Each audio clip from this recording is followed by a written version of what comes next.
امریکہ کے شمال مشرقی علاقے شدید برفانی طوفان کی لپیٹ میں ہیں۔ 5 کروڑ 40 لاکھ سے زائد افراد کے لیے ہنگامی الرٹ جاری کر دیا گیا۔ امریکہ کی 6 ریاستوں میں اس وقت ایمرجنسی نافذ ہے اور امریکی میڈیا کے مطابق ملک بھر میں 11,000 سے زائد پروازیں منسوخ اور 15,000 سے زائد تاخیر کا شکار ہیں۔ سب سے زیادہ پروازیں John F Kennedy International Airport اور لاگارڈیا ایئرپورٹ پر منسوخ کی گئی ہیں۔ Mayor New York Zohran Mamdani کا شدید موسمی صورتحال کے پیش نظر شہر بھر کے اسکول بند رکھنے کا حکم۔ شہر میں مکمل سفری پابندی لگا دی گئی۔ رات 9 سے دوپہر 12 بجے تک غیر ضروری سفر پر پابندی عائد کر دی گئی۔ محکمہ موسمیات کے مطابق نیو یارک سٹی میں 18 سے 24 انچ جبکہ بعض علاقوں میں 28 انچ تک برف باری کا امکان ہے۔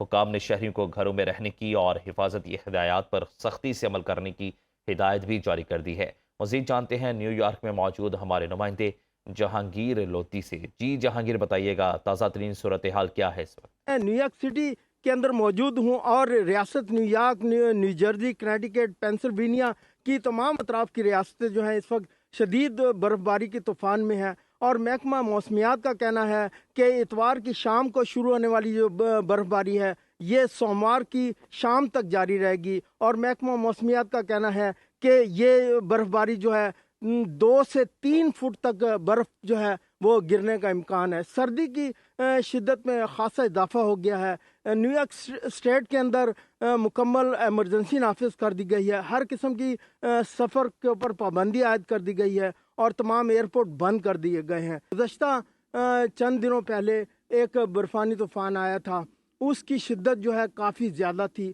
اس کو مد نظر رکھتے ہوئے نیو یارک سٹی انتظامیہ نے یہاں پر جو ہے وہ زیادہ احتیاط سے کام لیتے ہوئے ایمرجنسی نافذ کی ہے، اور ہر قسم کی سفری جو ہے ٹریفک جو ہے اس کے پر پابندی عائد کر دی گئی ہے۔ تو یہاں پر سردی کی شدت کے اندر بہت شدید اضافہ ہو گیا۔ یہاں پر آپ دیکھ سکتے ہیں کہ اس وقت بڑی شدید برف باری جاری ہے۔ برطانیہ میں بدھ سے دوہری شہریت والوں پر نئے قواعد نافذ ہوں گے۔ 25 فروری سے دوہری شہریت کے باوجود برطانوی پاسپورٹ نہ ہونے پر ملک میں داخلے سے روکا جا سکتا ہے۔ میڈیا رپورٹ کے مطابق دوہری شہریت والوں کے لیے برطانیہ میں داخلے کے لیے ویزا، برطانوی پاسپورٹ یا سرٹیفکیٹ حاصل کرنا ہوگا۔ برطانوی پاسپورٹ نہ ہونے پر الیکٹرانک آتھورائزیشن یا سرٹیفکیٹ آف انٹلائمنٹ درکار ہوگا۔ ای ٹی اے کے ذریعے خاندان کے افراد سے ملنے یا سیاحت کے لیے 6 ماہ تک برطانیہ میں قیام ممکن ہے۔ روس کے یوکرین میں درجنوں میزائل اور 300 ڈرون حملے، توانائی، ریلوے نظام اور رہائشی عمارتوں کو نشانہ بنایا گیا۔ یوکرین کی نیشنل پولیس کے مطابق دارالحکومت کیف اور نواحی علاقوں میں حملوں سے ایک شخص ہلاک اور متعدد زخمی ہوئے، جن میں بچے بھی شامل ہیں۔ صدر زیلنسکی کے مطابق تقریباً 50 میزائل فائر کیے گئے اور حملوں کا بنیادی ہدف توانائی کا شعبہ تھا۔ رہائشی عمارتوں اور ریلوے نظام کو بھی نقصان پہنچا ہے۔ روسی صدر پیوٹن تیسری عالمی جنگ کا آغاز کر چکے ہیں۔ یوکرین کے صدر زیلنسکی نے خبردار کیا کہ حملے روکنے کے لیے عالمی سطح پر سخت فوجی اور معاشی دباؤ ضروری ہے۔ میڈیا کو انٹرویو میں زیلنسکی نے واضح کیا کہ یوکرین کسی جنگ بندی کے بدلے اپنی سرزمین سے دستبردار نہیں ہوگا۔ ایسا فیصلہ ملک کی خود مختاری اور عوام کو چھوڑنے کے مترادف ہوگا۔ زیلنسکی کے مطابق وقتی جنگ بندی روس کو دوبارہ طاقت حاصل کرنے کا موقع دے سکتی ہے۔ یوکرین اپنی آزادی کے لیے جدوجہد جاری رکھے گا اور بالآخر کامیاب ہوگا۔ انہوں نے خبردار کیا کہ روس کا خطرہ صرف یوکرین تک محدود نہیں بلکہ پوری دنیا کے لیے ہے۔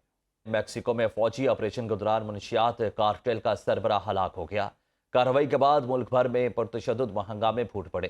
متعدد ریاستوں میں گاڑیاں، نظر آتش اور مسلح افراد نے شاہراہیں بند کر دیں۔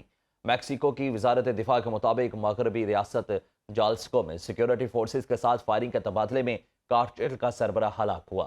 جالسکو کے گورنر کی شہریوں کو گھروں تک محدود رہنے کی ہدایت۔ میکسیکو میں قائم امریکی سفارت خانے نے اپنے شہریوں کو فوری طور پر محفوظ مقامات پر پناہ لینے کی ہدایات جاری کر دی ہیں۔ امریکہ کا میکسیکو میں منشیات کے سرغنہ کی ہلاکت پر رد عمل۔ نائب امریکی وزیر خارجہ نے کہا کہ میکسیکو میں منشیات کے سرغنہ کی ہلاکت بڑی پیش رفت ہے۔ منشیات کے سرغنہ کو فوجی آپریشن میں مارا گیا۔ یہ پیش رفت میکسیکو، امریکہ، لاطینی امریکہ اور دنیا کے لیے اہم ہے۔ امریکہ کو میکسیکو میں تشدد کے مناظر پر افسوس اور تشویش ہے۔